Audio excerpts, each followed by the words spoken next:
A young Anakin Skywalker receives a Hogwarts letter delivered by Owl to his mother's hovel in Mos Espa. The boy who was destined to become Darth Vader is about to enter the most famous school of witchcraft and wizardry in the galaxy. But here's the thing, Anakin isn't just any wizard. He's got the highest midi-chlorian count ever recorded, which in the wizarding world translates to raw magical power that would make even Dumbledore raise an eyebrow. The Hogwarts Express chugs through the British countryside, but this isn't your typical first-year journey. Anakin sits in his compartment, still trying to wrap his head around the fact that he's left the desert planet of Tatooine for, well, wherever the hell he is now. The other kids are talking about Quidditch and chocolate frogs, but Anakin's mind is racing with possibilities. Magic? He's always known he was different, but this is something else entirely. So you're telling me, Anakin says to a chatty Hufflepuff kid across from him, that people here can just make things float without any technology? The kid nods enthusiastically. Oh yeah, that's just basic levitation. Wait until you see what the 7th years can do. Anakin's eyes light up with that familiar spark, the same look he had when he first saw a pod racer engine. This is going to be interesting. The Great Hall falls silent as Skywalker Anakin is called to the front. The sorting hat is placed on his head, and immediately, something unprecedented happens. The hat doesn't just whisper to Anakin, it practically shouts in his mind. My word, what are you, boy? I've never encountered a mind quite like this. Such power, such potential, but also such darkness lurking beneath. Anakin shifts uncomfortably on the stool. Just put me somewhere I can learn, he mutters. Learn? Oh, you'll learn all right, but the question is what you'll do with that knowledge. You have the ambition of Slytherin, the courage of Gryffindor, the wisdom-seeking nature of Ravenclaw, and surprisingly, the loyalty of Hufflepuff when it comes to those you care about. The hat pauses for what feels like an eternity. The entire Great Hall is holding its breath. Finally, it speaks aloud. This is most unusual. Never have I encountered such a complex magical signature. But I believe, yes, Slytherin! The Slytherin table erupts in applause, but there's something different about this sorting. Dumbledore's eyes twinkle with curiosity and perhaps a bit of concern. He's sensing something about this boy that goes beyond typical magical ability. But why? Slytherin makes perfect sense. Anakin doesn't just want to be good at magic. He wants to be the best. He wants to master every spell, understand every magical theory, and push the boundaries of what's possible. This is also a kid who built a working protocol droid out of spare parts in a junkyard. Give him access to a magical library and a potions lab, he's going to find ways to combine magic and technology that would make even the most innovative wizards head spin. Anakin's desire for power to protect those he loves. Slytherins aren't evil by default, they're driven. And Anakin's drive comes from a deep-seated need to never feel powerless again. In Slytherin, he finds kindred spirits who understand that sometimes you need to bend the rules to get what you want. Unlike most Slytherins who come from pureblood families with established wealth and status, Anakin comes from nothing. He's a former slave who's had to fight for everything he ever had. This gives him a unique perspective that actually makes him a natural leader in the house. Anakin's force sensitivity translates into magical abilities that are off the charts, but they manifest in very specific ways. Most wizards can barely manage basic spells without their wands, but Anakin, he's performing complex magic with just his hands by his 3rd week at Hogwarts. His professors are absolutely stunned when he levitates an entire desk during charms class without even reaching for his wand. Mr. Skywalker, Professor Flitwick squeals, how exactly did you do that? Anakin shrugs. I just felt it needed to move, so I moved it. But here's where Anakin really shines. He starts combining magic with his natural mechanical aptitude. While other students are struggling to make their quills right by themselves, Anakin is enchanting entire mechanical systems. He creates self-repairing broomsticks, magical tools that respond to thought rather than touch, and even manages to give his old droid blueprints magical properties. Professor McGonagall finds him in the Transfiguration classroom after hours, surrounded by floating gears and magical energy. Mr. Skywalker, what exactly are you attempting to accomplish? I'm trying to create a magical droid, Professor, something that can think and feel, but also cast spells. Imagine the possibilities. McGonagall's stern expression softens slightly. She's impressed, despite herself. That's remarkably advanced magic, Mr. Skywalker. Perhaps we should discuss this with Dumbledore. Then there's his precognitive abilities. In the wizarding world, this translates to an almost supernatural ability to predict spell trajectories, dodge hexes, and anticipate his opponent's moves in dueling practice.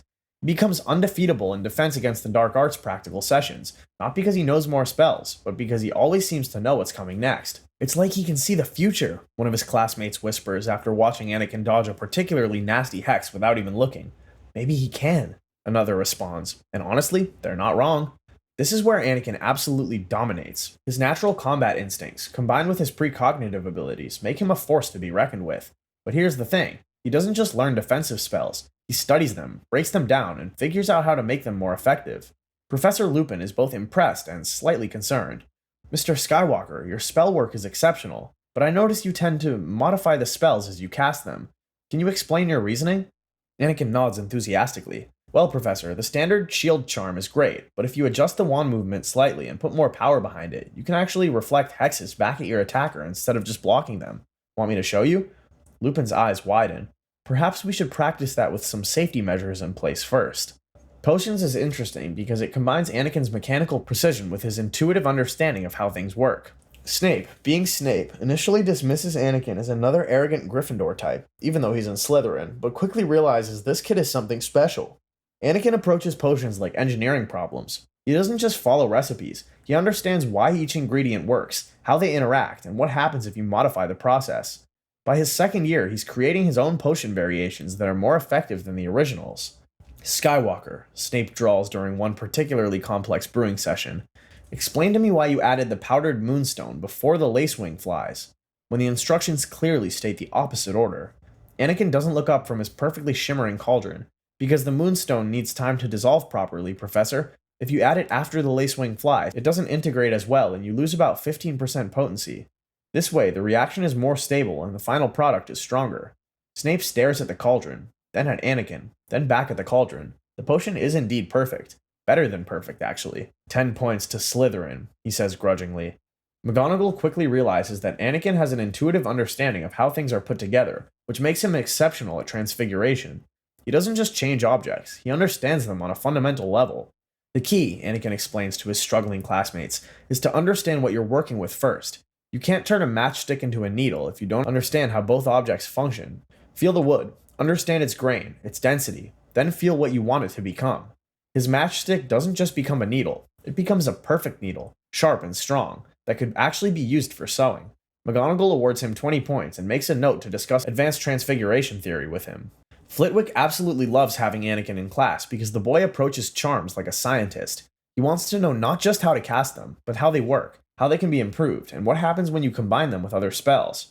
Professor, Anakin asks during a lesson on the summoning charm, what would happen if you cast Accio on something that's magically protected against summoning? Flitwick's eyes light up. Excellent question, Mr. Skywalker. The magical energies would conflict, potentially causing...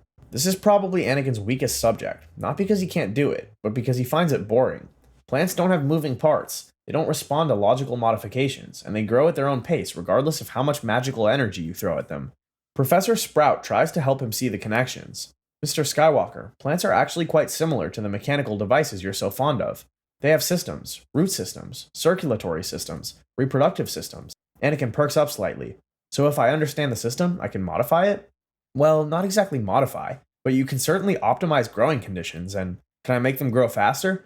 Sprout sighs. Mr. Skywalker, patience is a virtue in herbology. Patience, right. That's definitely not my strong suit. Anakin's natural curiosity and his Slytherin ambition lead him to start researching magic that most students wouldn't even think about until their 7th year, if ever. He's not evil, understand. He's just thorough. If he's going to learn defense against the dark arts, he figures he should understand what he's defending against. So he starts sneaking into the restricted section of the library, reading about curses, hexes, and darker forms of magic. Knowledge is power, he tells himself, echoing something he heard from one of the older Slytherin students. And power protects the people you care about. But here's the thing about dark magic. It's seductive. Not because it's evil, but because it's effective. When Anakin reads about the Imperious Curse, he doesn't think about controlling people for selfish gain. He thinks about how useful it would be to make slavers free their slaves. When he learns about the Crusacious Curse, he doesn't think about torture. Anakin's emotional connection to magic makes him incredibly powerful, but also incredibly dangerous. When he practices these spells in secret, they work better for him than they should for any student his age. A simple stunning spell becomes so powerful, it can knock a grown wizard unconscious for hours. A basic disarming charm can send opponents flying across the room. Professor Snape notices the signs first. Anakin's potions are becoming more potent, his spell work more aggressive, and there's something different in his eyes. A hunger for knowledge that goes beyond normal academic curiosity. Mr. Skywalker, Snape says after class one day. A word. Anakin approaches the professor's desk, trying to look innocent. Yes, Professor? I've been teaching for many years, and I recognize the signs of a student who's been exploring beyond the standard curriculum. Tell me, what exactly have you been reading in your spare time? Anakin's jaw tightens. Just trying to understand magic better, Professor. Knowledge isn't dangerous in itself, right? Snape's expression darkens. Knowledge without wisdom is perhaps the most dangerous thing of all, Mr. Skywalker. The dark arts are called dark for a reason, not because they're inherently evil, but because they corrupt those who use them. They feed on your emotions, your anger, your fear, and they grow stronger while making you weaker. But what if you're using them for good reasons? Anakin argues. What if you're trying to protect people? That, Snape says quietly, is what every dark wizard tells himself in the beginning. Things come to a head during Anakin's third year. He's become one of the most powerful students at Hogwarts, respected by his peers and feared by his enemies. But power without proper guidance is a dangerous thing, and Anakin's starting to make choices that worry his professors. A Slytherin 7th year tries to bully a first-year Hufflepuff, and Anakin steps in. But instead of just defending the younger student, he uses a modified stinging hex that leaves the bully in the hospital wing for 3 days. It was self-defense, Anakin insists when he's called to Dumbledore's office. He was gonna hurt that kid. Dumbledore peers at him over his half-moon spectacles. Mr. Skywalker, the spell you used was far beyond what any third year should know, and far more powerful than necessary to stop the altercation. Where did you learn it? Anakin shifts uncomfortably. I've been studying, Professor. I want to be able to protect people. And who, may I ask, taught you that particular modification to the stinging hex? I see, Mr. Skywalker. I believe it's time we had a serious discussion about the path you're choosing to walk. Dumbledore explains the concept of magical balance, how power must be tempered with wisdom, how strength must be guided by compassion, and how the greatest wizards in history were great not because of their magical ability, but because of their choices. You have more raw magical power than any student I've seen in 50 years, Dumbledore tells him, but power without purpose, without restraint, becomes destruction. I've seen what happens to wizards who believe that might make sense, Mr. Skywalker. It doesn't end well. But Anakin's not ready to hear it. He's 17 now, in his 7th year, and he's convinced that he knows better than his professors. He's seen what happens when good people don't have enough power to protect themselves. He's lived it. With respect, Professor, Anakin says, standing up from his chair, you've never been a slave. You've never watched someone you love suffer because you weren't strong enough to stop it. Power isn't the problem. Not having enough power when you need it is the problem. And with that, he walks out of the office, leaving Dumbledore staring after him with deep concern. Anakin becomes a natural leader, not because he's the strongest or the smartest, though he's both, but because he genuinely cares about his housemates. Remember, this is a kid who was willing to risk his life in a pod race to help a stranger. That loyalty extends to his fellow Slytherins. Under Anakin's influence, Slytherin House becomes less about pure-blood supremacy and more about excellence and ambition. He doesn't care if you're pure-blood, half-blood, or muggle-born. If you're willing to work hard and push yourself to be better, he'll help you get there. Blood doesn't make you powerful, he tells a group of first years during an impromptu study session. Knowledge makes you powerful. Skill makes you powerful. The willingness to do what others won't makes you powerful. The older pure-blood students initially resist this philosophy, but they can't argue with results. Under Anakin's leadership, Slytherin starts winning everything. Quidditch matches, academic competitions, even the House Cup for the first time in years. But there's a darker side to this success. Anakin's methods aren't always conventional. When Gryffindor tries to cheat in a Quidditch match, Anakin doesn't report them to the professors. Instead, he uses his mechanical skills to sabotage their brooms in ways that are technically legal, but definitely unsporting. We won, didn't we? He says when one of his housemates questions his tactics. Sometimes you have to bend the rules to get justice. By his 7th year, Anakin has become something unprecedented at Hogwarts, a student who's arguably more powerful than some of his professors, but who's also walking a very dangerous line between light and dark magic. The crisis comes when news reaches Hogwarts that Watto, Anakin's former master on Tatooine, has somehow found his way to the wizarding world and is trying to reclaim Anakin as his property. It's legally impossible, of course. Slavery doesn't exist in the wizarding world, and Anakin is now of age, but the emotional impact on Anakin is devastating, Hermione Granger, who's become one of Anakin's few friends outside Slytherin, tries to reassure him. He can't touch you here. You're a wizard now. You're free. But Anakin's not listening to reason. All he can think about is the years of slavery, the humiliation, the powerlessness. And now he has power. More power than Watto could ever imagine. I could end him, Anakin says quietly, staring out at the forbidden forest. One spell, one curse. He'd never hurt anyone again. Anakin, no, Hermione says alarmed. That's not who you are. Isn't it? Anakin turns to face her, and for a moment, his eyes flash with something that looks almost like Sith lightning. I've been holding back for 7 years, Hermione.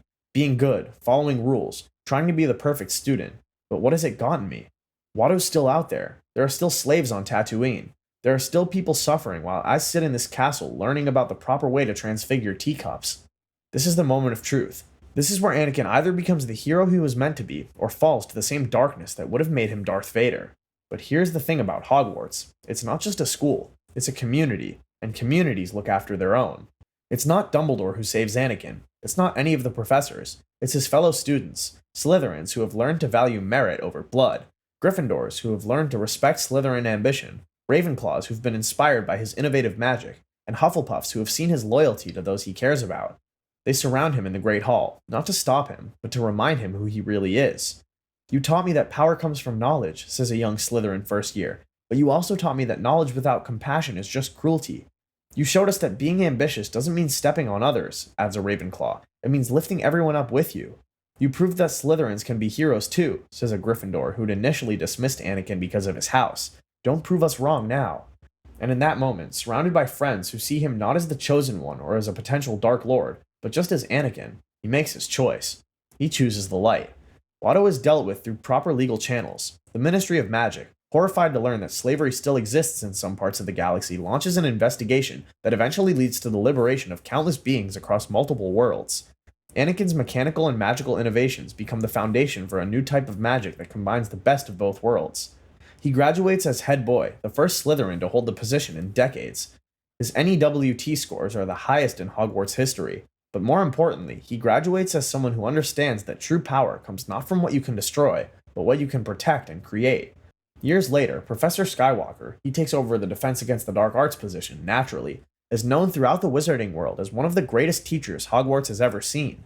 His students learn not just how to defend against dark magic, but how to resist temptation to use it themselves. And sometimes, late at night in his office, he looks up at the stars and wonders what might have been if he'd made different choices.